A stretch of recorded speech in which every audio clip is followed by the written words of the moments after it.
ہاں نہیں، ہماری جماعت میں نہیں، میں اسلام سے آپ کو بتاؤں گا. حضرت صلی اللہ علیہ وسلم نے استخارہ کا مطلب جو بتایا کہ کسی چیز کے بارے میں خیر چاہنا، اس کو کہتے ہیں استخیار. یہ استفعال باب استفعال سے ہے، جس میں کسی چیز کے چاہنے کا مفہوم پایا جاتا ہے. ٹھیک ہے کہ دو چیزیں ہیں. مثلا استخارہ، شادی کے بارے میں بھی استخارہ آپ کر سکتے ہیں. آپ کوئی رشتہ تلاش کر رہے ہیں، آپ خدا سے یہ پوچھنا چاہتے ہیں کہ اللہ میاں آئندہ زندگی میں میری یہ بیوی اچھی ہوگی نہیں ہوگی، میرے اس کے ساتھ حالات بہتر ہو سکتے ہیں نہیں ہو سکتے، تو آپ خدا کے حضور استخارہ کرتے ہیں. جو حضرت صلی اللہ علیہ وسلم نے یہ بھی فرمایا کہ 3 دن تک بھی استخارہ کر لو، یا جتنے دن تک جواب خدا سے نہیں آتا اللہ تعالیٰ کے حضور گڑ گڑاؤ رہو کہ اللہ میاں یہ ایک میں معاملہ پیش کر رہا ہوں تجھ سے، تو مجھے بتا دے اس کی وضاحت، تو کیونکہ تو عالم الغیب ہے، میں تو نادان ہوں، مجھے تو اس دیوار کے پیچھے بھی نہیں پتا کہ کیا ہو رہا ہے اور کیا نہیں ہو رہا، میں زندگی کے مسائل حل نہیں کر سکتا. تو استخیار کا مطلب ہے کہ اللہ تعالیٰ سے خیر کو طلب کرنا اور چاہنا. تو ہماری جماعت کا جو مرزا صاحب نے ہمیں موقف بتایا، وہ یہ فرمایا کہ دیکھو بعض لوگ ہیں کتابیں بھی پڑھ لیتے ہیں، حضرت رسول اللہ صلی اللہ علیہ وسلم کی سب کچھ پڑھ لیتے ہیں، پھر بھی ان کا دل مطمئن نہیں ہوتا کہ بھئی میں کیسے مانوں، یہ بھی بات ہے میرے نزدیک یہ غلط ہے، ان کے نزدیک یہ ٹھیک ہے، تو کیسے مانوں. تو مرزا صاحب نے فرمایا ایک آسان راہ میں ان کو بتا دیتا ہوں، اور اگر آپ کہیں گے تو میں کوشش کرتا ہوں وہ تحریر بھی اگر مجھے مل جائے. جی انشاءاللہ آپ کی جی شکریہ جی، آپ کی بات یہ بتائیں کہ اگر میں نے آپ کی بات کو صحیح سمجھا ہے کہ انسان کا جو اختیار ہے، اور انسان اس اختیار کے حوالے سے جن امور میں استخارہ کرے گا، انسان کا ان امور کو جائز سمجھنا، مباح سمجھنا یہ لازم ہے. یہ بات درست ہے؟ مباح سے کیا مطلب مراد آپ کا؟ میں آپ کو مثال دیتا، جیسے آپ نے کہا نا شادی، اب دیکھیں نا کسی بھی خاتون سے شادی کرنا یہ اسلام میں ایک جائز امر ہے. اب میں اللہ سے استخارہ کر رہا ہوں کہ یا اللہ اس خاتون سے میں شادی کروں یا نہ کروں، یا اسی طرح میں کوئی جاب کرنا چاہتا ہوں، اب جاب کرنا ایک جائز امر ہے کہ یا اللہ یہ والی جاب میرے لیے بہتر ہے، میں کروں نہ کروں. تو میں کہنا چاہ رہا ہوں کہ استخارہ ان امور میں ہوتا ہے جہاں پہ آپ کے پاس جو آپشنز ہیں وہ سارے جائز ہیں. یعنی اگر ایک آپشن جو ہے وہ اسلام کی روح سے حرام ہو تو وہاں پہ تو استخارہ نہیں ہے نا. نہیں مسئلہ حرام کی کیسے، آپ کو کیسے پتا کہ حرام ہے، اس کا فیصلہ آپ کیسے کریں؟ میں بتاتا ہوں. دیکھیں مثال کے طور پہ ایک بندہ کہے جی کہ میں استخارہ کر لیتا ہوں کہ شراب پیوں کہ نہ پیوں، یہ استخارہ غلط ہوگا نا؟ بالکل غلط ہوگا. ہاں، یعنی کہ ہم دونوں اس بات پہ ایگری ہیں کہ استخارہ جس امر کے حوالے سے کوئی انسان، کوئی مسلمان کرے گا، اس امر کا شریعت کی روح سے اس کو جائز سمجھنا یہ لازم ہے.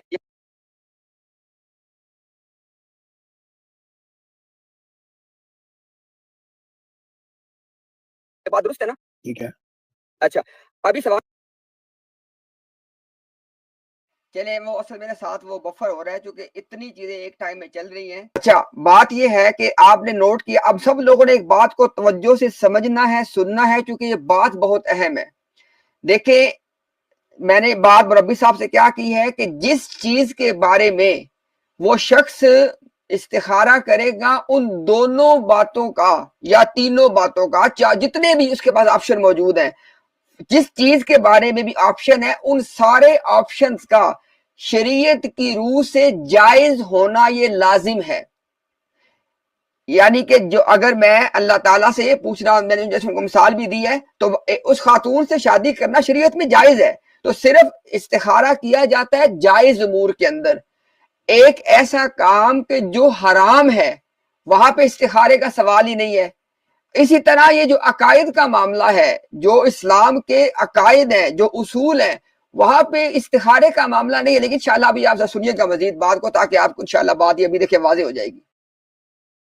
یہ پیدا ہوا اپنا ربی صاحب کے، دیکھیں آپ کے ہمارے جو عقائد، نظریات، اس کے اختلافات، لیکن بہت احترام سے یہ بات درخواست کرنا چاہتا ہوں کہ یہ جو امر ہے نا کہ یا اللہ تو میری رہنمائی کر. اب دیکھیں نا آپ کے ذیل میں، آپ کی جماعت کو اختیار کرنے کے ذیل میں اصل میں تو استخارہ یہ ہے نا کہ یا اللہ تو میری رہنمائی کر کہ جو تیرے نبی جناب محمد الرسول اللہ صلی اللہ علیہ وسلم نے قسم اٹھا کے ہمیں بتایا تھا کہ مریم کا بیٹا تم میں نازل ہوگا، یا اللہ تو میری رہنمائی کر دے کہ مرزا غلام احمد قادیانی ہی وہ فلفلمنٹ ہے مریم کا بیٹا ہونے کی. اسی بات کا استخارہ کرنا ہے نا. جی جی. اب سوال یہاں پر یہ پیدا ہوتا ہے کہ جب رسول اللہ صلی اللہ علیہ وسلم نے قسم اٹھا کے ہمیں ایک چیز کے بارے میں بتایا کہ مریم کا بیٹا تم میں نازل ہوگا، اور جب انہوں نے فرمایا تو انہوں نے ایک لفظ بھی نہیں اس بات کے بارے میں کہا کہ دیکھو میرے صحابہ، میں تمہیں مریم کا بیٹا کہہ رہا ہوں، لیکن اس سے تم عیسیٰ ابن مریم نہ سمجھ لینا، چونکہ وہ تو تمہیں بتا چکا ہوں کہ فوت ہو چکے ہیں، تو اس سے مراد اس امت کا کوئی شخص ہے. انہوں نے ایسی کوئی بات نہیں کی. ایسے ہی پھر دیکھیں نبی صاحب کہ جن لوگوں کو مخاطب کر کے سرکار نے یہ فرمایا ان میں سے بھی کسی ایک شخص نے کہا کہ جناب یہ آپ نے کیا بات کی ہے، آپ کہہ رہے ہیں کہ مریم کا بیٹا تم میں نازل ہوگا، لیکن آپ تو ہمیں قرآن کی 30 آیات سے بتا چکے ہیں کہ مریم کا بیٹا تو فوت ہو چکا ہے، تو جو بندہ فوت ہو گیا وہ کیسے دوبارہ نازل ہوگا؟ انہوں نے کوئی سوال نہیں کیا. تو اس کا مطلب یہ ہے کہ سرکار نے کوئی وضاحت نہیں کی. یہ بات سب کو کلیئر ہوگی نا کہ جب ہمارے آقا مولا نے قسم اٹھا کے ہمیں بتا دیا، یہاں پہ استخارے والی بات نہیں ہے. کیوں؟ ذرا سنیں، اللہ کا قرآن یہ فرماتا ہے کہ جب اللہ اور اس کا رسول کسی بات کا فیصلہ کر دیں تو اہل ایمان کا اختیار ختم ہو جاتا ہے. ہمارے آقا مولا نے، میں نے بار بار یہ دیکھے بات اس سے بھی کی ہے، ہمارے آقا مولا کو قسم اٹھانے کی کوئی حاجت نہیں ہے، اور وہ بھی صحابہ کرام کے سامنے جو سرکار کا لعاب بھی اپنے ہاتھوں میں لے لیتے تھے، ان کو قسم اٹھا کے بات بتانی تھی. تو ہمارے آقا مولا نے قسم اٹھا کے جو بات کہہ دی کہ مریم کا بیٹا تم میں نازل ہوگا، تو ہمارا اس کے بعد اختیار ہی ختم ہو گیا ہے کہ ہم کسی اور کو مریم کا بیٹا مان لیں.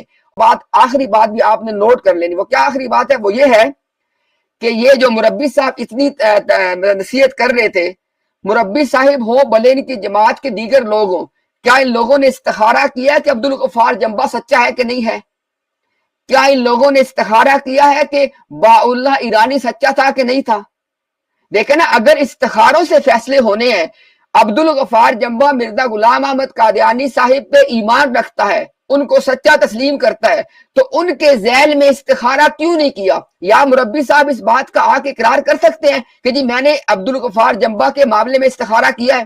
تو جو وجہ آپ بتائیں گے نا کہ عبدالغفار جنبہ کے معاملے میں قادیانی جماعت استخارہ کیوں نہیں، اور باقی یہ بات جو لوگ نہیں جانتے، کیونکہ بعض لوگ نہیں جانتے، عبدالغفار جنبہ جو ہیں وہ احمدیت یا قادیانیت کا ایک اور سیکٹ ہے، جنبہ گروپ، وہ اس کے بانی ہیں. تو ان کے بہت سارے دعویٰ جات ہیں، وہ الہام پانے کے دعوے کر رہے ہیں، وہ ذکی غلام ہونے کے، مسلم موعود ہونے کے دعوے کرتے ہیں، وہ اس صدی کا مجدد ہونے کے دعوے کرتے ہیں، لیکن باوجود اس کے کہ ان کا وہ مرزا غلام احمد قادیانی پہ ایمان رکھنے والے انسان ہیں، لیکن کیا قادیانی جماعت اپنے لوگوں سے کہتی ہے کہ جاؤ سب لوگ استخارہ کرو کہ عبدالغفار جنبہ صاحب سچے ہیں کہ نہیں ہیں؟ کرتے استخارہ اس بارے میں آپ؟